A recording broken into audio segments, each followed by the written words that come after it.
Hi, friends. I'm really excited to bring you a new project that I've been working on. As you know, we have some new English language development standard course of study standards from North Carolina.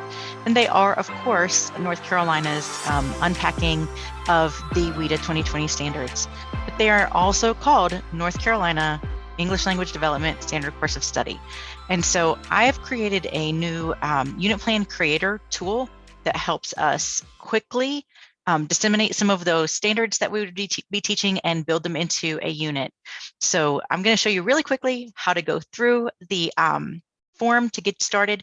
And then if you choose to play with this, what you're going to find is that you get an email with your unit mostly developed, places to flesh out, and then, honestly, it's going to be really easy to get started. So first of all, you'll start on the form. And I just want to go over, it is collecting your email because it has to have your email in order to send you your document. And so you have a place to put a title, what is the topic or title for this unit. And the way I've done the date is to give you a start date and then you explain how you pace your class. K-12, we have way different kinds of sessions, 30-minute, 45 and 90-minute sessions.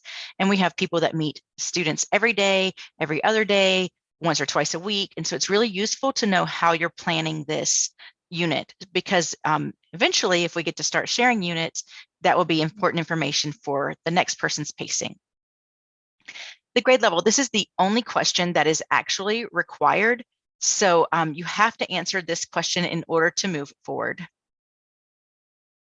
So based on the question that you answer for the grade level, it's going to take you directly to that grade level standard course of study.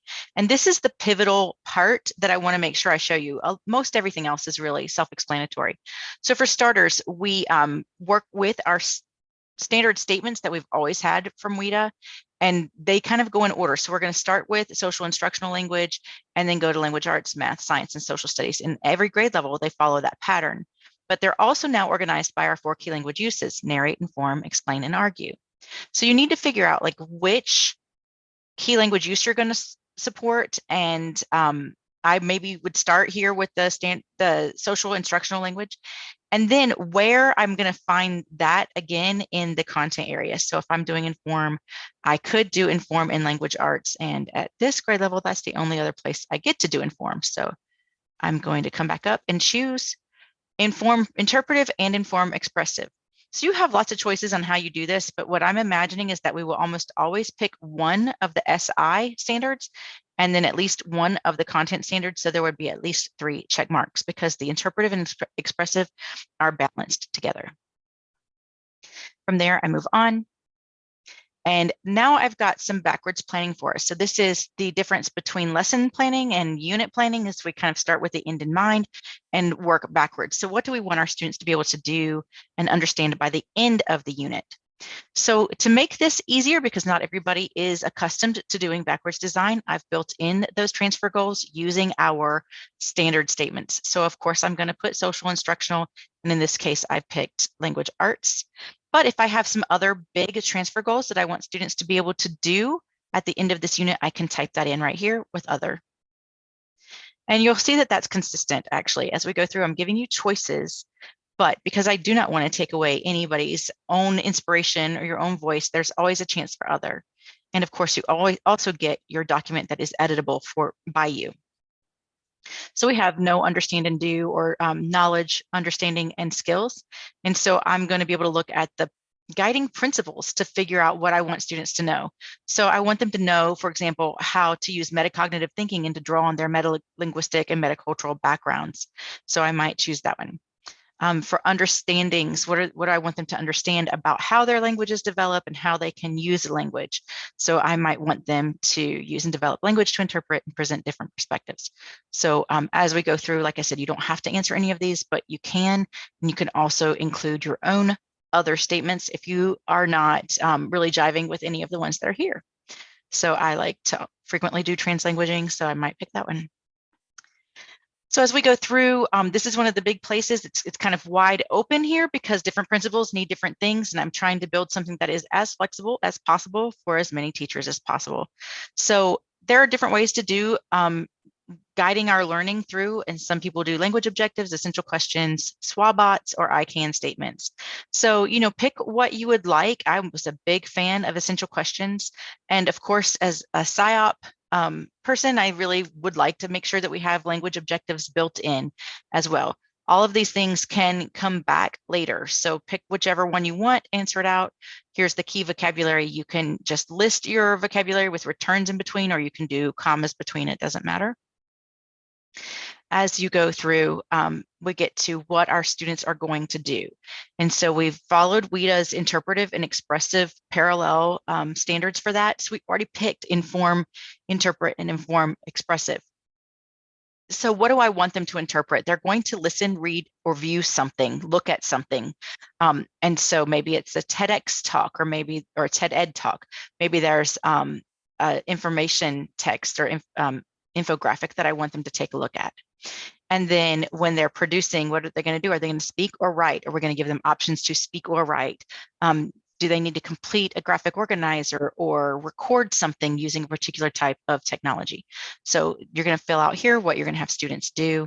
Here's a quick choice for you to say what kind of technology you're using. If I have left things off, you can add them here in other, and I'll be happy to go back and add them in as we go through more people using this and filling that out.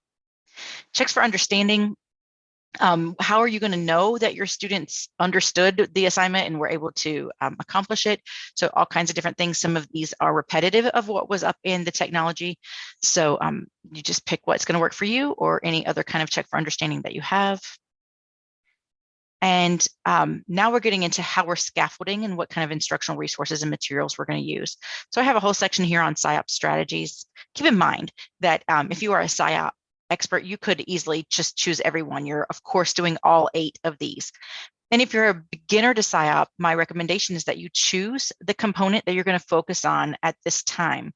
And you might choose that component over and over again, even for a whole year, and then move on to another.